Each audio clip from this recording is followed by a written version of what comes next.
నీ పితృదేవతల పట్ల నీకు ప్రేమ లేకపోతే, నీ తండ్రి మీద ప్రేమ లేదు, నీ తాత మీద ప్రేమ లేదు, బూడిదలో ఎందుకు నీ చదువు?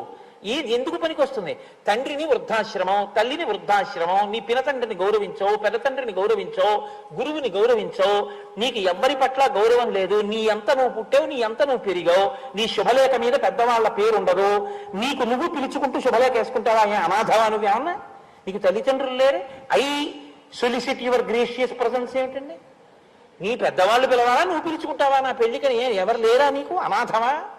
ఏమా దరిద్రం అంటే ఇవాళ మనం వింత పోకడలకి పోయి మన సంస్కృతి కాని సంస్కృతిని నెత్తికెత్తుకుని పాడు చేస్తున్నది ఎవరైనా ఉంటే పెద్దవాళ్లే. నేను క్షమింపబడేదను గాక. రామాయణం పిల్లలకి తెలియకపోతే తప్పు పెద్దవాళ్ళదే. మీరు కొనలేదు రామాయణం, కోట్ల రూపాయలు ఖర్చు పెట్టేశారు. లేచిన దగ్గర నుంచి తిన్న యాపిల్ పళ్ళల్లో 1,00,000 డబ్బు పెట్టి